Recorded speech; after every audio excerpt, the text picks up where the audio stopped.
Hola, muy buenos días. Muchas gracias por acompañarnos en este acto que es sencillo y entrañable, pero que tiene una, para mí, para todos, enorme carga simbólica, ¿no? Estaba escuchando a Angelita, a Víctor y viendo estos paneles, ese nombre que me resonaba en el cerebro, Mauthausen, ¿no? que asociado a Treblinka, a Auschwitz, Buchenwald, Dachau, toda esa geografía del horror, esos nombres del mal del siglo XX, ¿no? Y reflexionaba mientras hablaba Víctor de las complicidades que hubo que tener para que esto sucediera, ¿no? Porque al final fue un día de 1930 cuando 6 millones de alemanes decidieron con su voto llevar al Reichstag, al espacio venerable de la gobernabilidad, a más de 100 diputados nazis. Hace 82 años y así empezó.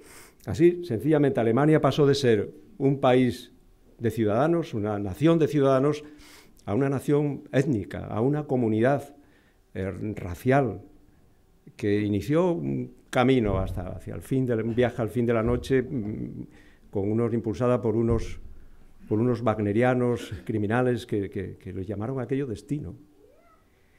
Y eso no se olvida, pero no lo olvidan ni los alemanes ni el resto de la sociedad de hoy. Y los alemanes no piensan en aquello porque quieran mortificarse o autoflagelarse, ni los demás. Queremos convocar con el recuerdo el odio hacia los alemanes de hoy.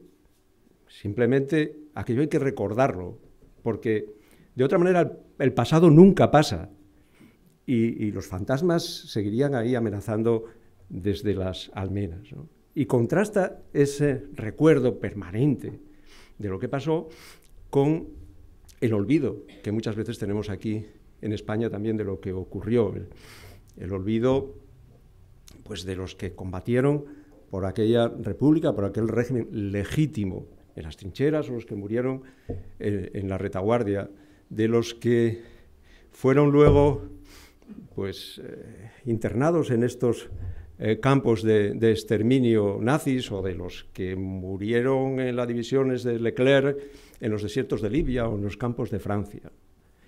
Y olvidamos también a aquella España, España errante, dispersa por el mundo, peregrina, de aquellos hombres y mujeres en el exilio que llevaban a su país como una herida sin cicatrizar.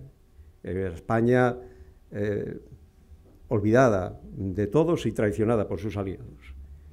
Y también a la España de aquí, a la catacumba del interior, a los vencidos, a los derrotados y al pueblo español que quedó aislado de la comunidad de naciones en su soledad y en su noche durante 40 años que todos sabemos que fueron implacables, ¿no?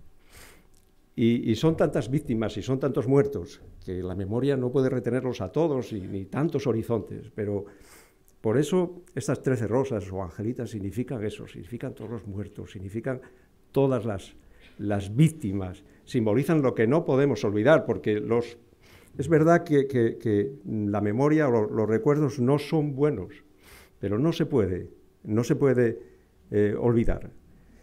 Ya, muchas veces, a propósito de todo esto de la memoria histórica, escuchamos todos, ¿no? Hay que olvidar, hay que pasar página. Digo, sí, hay que pasar página, pero antes hay que leerla. Y antes de leerla, hay que escribirla. Y mucha gente está escribiendo ahora la historia de España como le interesa, la historia de estos años. Y lo están escribiendo no para que la historia sea justiciera. La historia no tiene que hacer justicia a nadie, pero más bien para que sea justificadora de algo. Para que justifique, entrar en las bibliotecas, en las librerías, y encontraréis ahí los libros de Álvarez Tardío, de Pío Moa, de César Vidal, de Stanley Penn, que lo que intentan es, sobre todo, deslegitimar a la República para justificar lo que vino luego. Nosotros sabemos todos lo que fue la República, sabemos de aquellas expectativas del 14 de abril, de aquella primavera tricolor, de la gente que pensaba que era un tiempo nuevo, una España de maestros de escuela, de poetas, de reformadores, de laboratorios, todo aquello fracasó. Y fracasó, y también sabemos por qué. Porque hubo una reacción que impidió que lo que necesitaba la República, que eran ciudadanos, no tuvieran tiempo a serlo y no dieron tiempo a que todas aquellas masas de campesinos, de obreros, de mineros pudieran llegar a serlo. Esa es la estrategia de lo que está pasando y de lo que estamos viviendo. Pocas personas fueron, a mi juicio, tan clarividentes en este asunto como Vázquez Montalbán. En el año 2001 escribía que lo que estaba pretendiendo la reacción en España era que en una enciclopedia del futuro, dentro de 70 años, decía, alguien cuando abriera y viera Franco, leyera debajo gobernante autoritario, que evitó en España la Segunda Guerra Mundial y el estalinismo y creó las bases del desarrollo económico y de la entrada en Europa. Es verdad, acertó. Lo que pasa es que se equivocó en lo de los 70 años, porque han pasado 10 y el diccionario biográfico de la Real Academia de la Historia ya dice eso. Ya lo dice ahora, en 10 años. Dentro de 70 años dirán que era demócrata de toda la vida, de centro reformista, y no sé, incluso que hablaría catalán en la intimidad, ¿no? Aunque eso es otro. eso es otro, pero contra eso es contra lo que tenemos que luchar. Aquí nadie tiene que decirnos a nosotros que no hay guerra más cruel que la civil, ni crimen más horroroso que el fratricidio, ni odio más profundo y violencia más implacable que la que nace entre lo próximo y que la que convierte a los vecinos en enemigos. Nosotros no venimos aquí a recordar eso, lo que venimos es a no olvidar, porque es fundamental, sin rencor, sin ningún rencor, pero sin olvido. Y sin olvidar también que hay cosas que nacieron con el franquismo, que nacieron con Franco y que no murieron con él. Y una de esas cosas es la antipolítica, este sentimiento tan profundo contra la política que existe en España y del que muchas veces tenemos culpa también los políticos. Pero, mirad, la política, o con la política no se va a solucionar todos nuestros problemas, ni hacernos felices, no es eso lo que pretende, pero sí encauzar el conflicto social.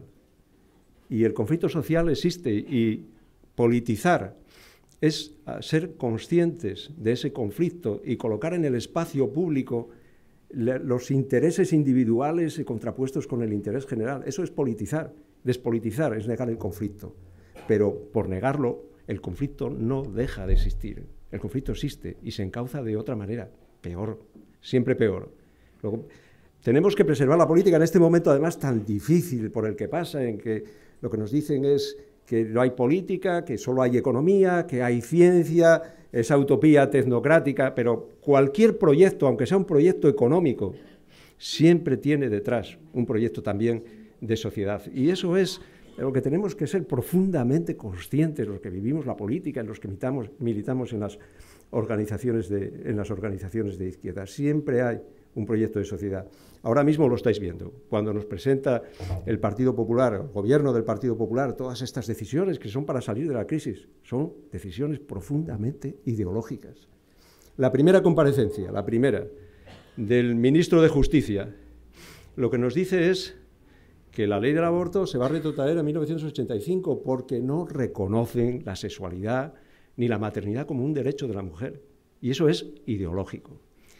Y cuando nos dicen que van a cambiar la ley del Poder Judicial para que un grupo, en este caso de jueces, decida sobre cosas esenciales porque son un poder del Estado y que no haya ahí ninguna participación democrática de la soberanía que se ostenta al pueblo, cuando un grupo, una gente con conciencia de casta, con conciencia de cuerpo, va a decidir sobre cosas tan importantes, estamos hablando también de un proyecto profundamente ideológico.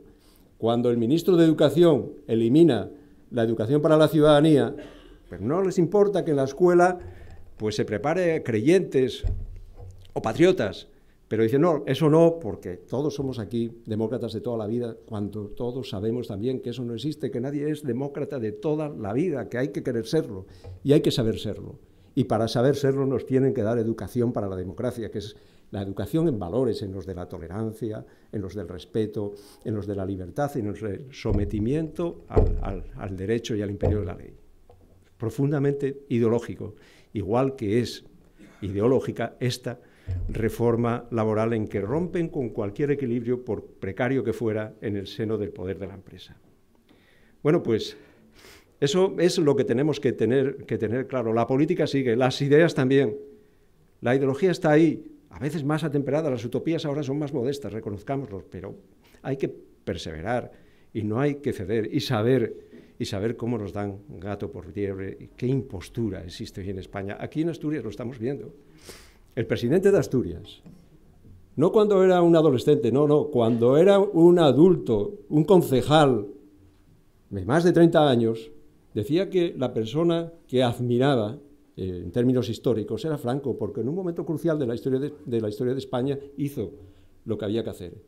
Y hace un año se presentó aquí, desprovisto de esa piel política, como un hombre pragmático, un mesías, un cirujano de hierro, y tuvo éxito. Esas son las cosas que deben de preocuparnos. Tuvo éxito, no lo va a tener ahora, pero lo tuvo entonces, ¿no? Sí, es verdad. Recordar Aznar. Aznar para mí siempre es un paradigma de cómo funciona la derecha y qué capacidad de impostura tiene. Cuando estaba en minoría, cuando quería llegar al gobierno, reclamaba hazaña, la memoria de hazaña. Sin embargo, cuando tuvo mayoría, hablaba ya de la derecha sin complejos, se olvidó de hazaña. Y hablaba incluso de los poetas del 27. A mí una de las cosas que me ha molestado siempre más en Aznar, dices, bueno, este tiene sus obsesiones, es eso, que reclamara a los poetas malditos de la derecha. Sí, decía que tenía esa sensibilidad para ellos. Cernuda, por ejemplo. Cernuda fue un poeta que en los años 30, quizá escribió, para mí, los poemas más bellos de la vanguardia española de entonces. Los placeres prohibidos, donde se declaraba en si el hombre pudiera saber explícitamente homosexual, y fue odiado por toda la derecha. Y Cernuda en el exilio, amargado porque él decía que el nombre de España envenenaba sus sueños, se refería a ellos, decía a ellos los vencedores caínes sempiternos. Me lo quitaron todo, me dejan en el destierro. Este poeta describía algo que nosotros tenemos siempre que recordar. A lo que tenía miedo de verdad, era al viento del olvido. Decía, cuando el viento del olvido sopla, mata. Y nosotros estamos aquí para eso, para que no sople nunca sobre las 13 rosas, sobre todas las víctimas, el viento del olvido. Nada más, muchísimas gracias.